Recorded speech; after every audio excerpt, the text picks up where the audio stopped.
Hello everyone and welcome to the HODLcast. Today is January 20th and we're going to be looking at some internet censorship bills in the works in the Western world.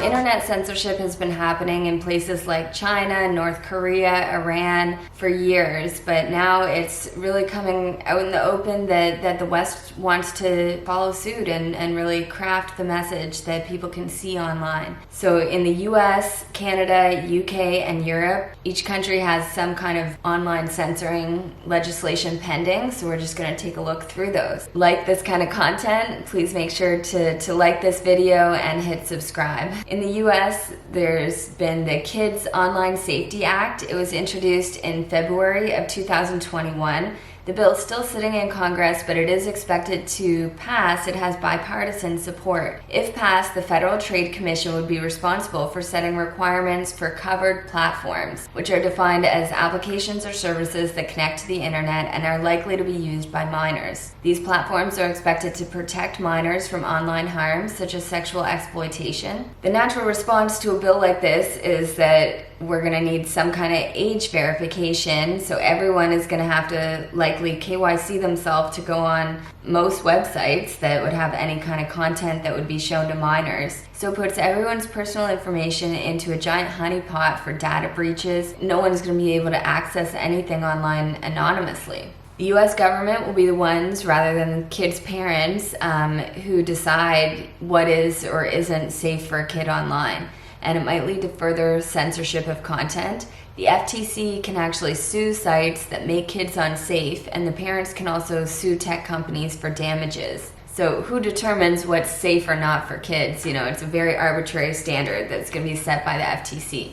There's also a Supreme Court case to be heard on February 21st called Gonzalez versus Google. It's about Section 230 of the Communications Decency Act, which was the law passed in 1996 that governs online speech and protects platforms from liability for the content posted by its users. Essentially, this case is going to decide whether companies themselves or the government should be deciding what content is allowed on social media platforms like Facebook and Twitter. Republicans make up a majority of the Supreme Court, and they've long accused social media platforms of censoring their content. Even the president was banned off Twitter last year, so it's possible the Supreme Court is just sick of this censorship and will vote this down. By contrast, the Democrats, as we've seen in the Twitter files, they really support social media companies blocking what they deem as misinformation, and they're really pressuring the court. We had filings from the Department of Justice and President Biden supporting Gonzalez in this case. The decision would have pretty significant ripple effects. For years, platforms have been shielded from legal liability for the content published by others. People called that,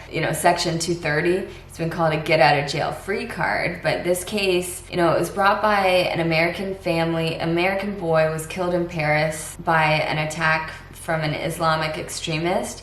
And the family's arguing that Section 230 shouldn't shield YouTube from liability for publishing videos that support terrorism and promoting them through the algorithm. So the suit argues that any recommendation of a video through the YouTube algorithm should mean that YouTube has actually published that content and should be liable for any harm resulting from that content. If Gonzalez wins, as you can imagine, the social media companies can likely expect an onslaught of lawsuits. Anyone that say their child tragically dies of a drug overdose, if they watched a YouTube video about drugs, then they can sue YouTube for publishing that video by recommending it in an algorithm. Anything bad that ever happens can be blamed on some tech company and say, oh, they saw it on the internet, we can sue them for damages. It's really a slippery slope, I think. On February 22nd, so the day after the Gonzalez case, the Supreme Court's going to hear Twitter versus Temna, which deals with a related question about when tech companies are legally responsible for supporting terrorism under federal law.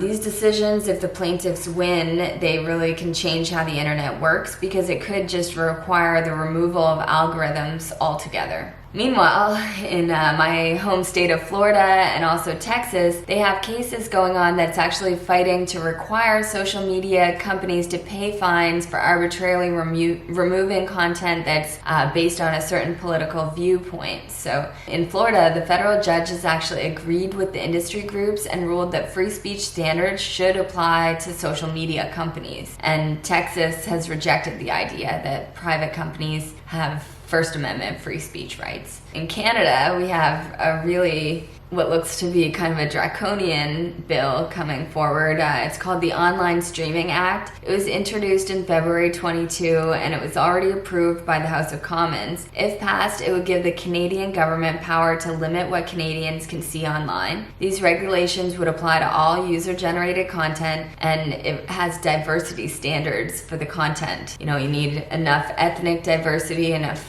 gay and lesbian content in your content. So I don't know how people are expected to, if it's just like a one person, you know, like me making a video, how do I bring diversity into this? Like maybe, I guess just by the topics I would cover, I'd have to, if I'm publishing this video to Canada, I'd have to make sure I maybe bring up the fact that the ACLU is against the Online Children's Safety Act in the US and go into how that act could harm transgender children because they'll be limited from accessing certain information privately that they might want to see online to help them decide, you know, what gender they are or something like that. Canada needs you to have a certain aspect or a certain percent of your video dedicated to diversity, and it will be a completely arbitrary standard. The government will set the standard for what is diverse enough. They can also designate anyone as a broadcaster and force that person to make a financial payment to the Canadian Media Fund. The Canadian Senate's going to vote on this in February, and if it passed, it's basically like Canada will become just like North Korea. It's going to have a completely different internet than the rest of the world sees. The UK Online Safety Bill, this was introduced in May of 2021, and it would impose fines that are 18 million pounds or 10% of a company's revenue, the greater of either, so that's a huge fine, for failing to prevent a minor from viewing illegal content. So the likely response is going to be that tech companies, well, one, you know, the first question, what do they deem as illegal content? You know, it'll be, again, a completely arbitrary standard that the government sets here. Like, you know, what's harmful? They had the word harmful in it, actually, and they changed it to just being illegal. So I guess they will set, like, some kind of clear standard for what illegal content is. But the response, all tech companies are going to have to really KYC everyone, make sure no young kids are watching content that could be deemed illegal for kids. Another, you know, aspect of this is they've got some wording in there that it's a weird provision that says they'll have the power to ban services that allow funds to be transferred, which, you know, probably could impact crypto. In the EU, they have 5 bills pending that make up this digital services package, which is set to be fully rolled out by the year 2030, but last year they had 2 that did already get passed, the Digital Markets Act and the Digital Service Act. They were passed in the spring of 2022 and they'll start being enforced in 2023, and each country will have a digital services coordinator and a trusted flagger who will submit reports about illegal content and disinformation to the government. Violators will face fines up to 6% of their annual income. You know, again, this is likely going to impose some KYC on social media platforms in the name of, you know, protecting children from seeing illegal content. They've also got a stipulation in there that in a crisis, such as a pandemic, social media platforms will be instructed to enhance content moderation and promote safety. So they've got to change their algorithms to promote the Ministry of Truth's, safety provisions. I predict VPN technology will become increasingly important in the coming years, and I certainly hope decentralized social media platforms start emerging. Thank you. And again, if you liked this video, please remember to hit that like button and subscribe to the channel. Thanks everyone, and have a great day.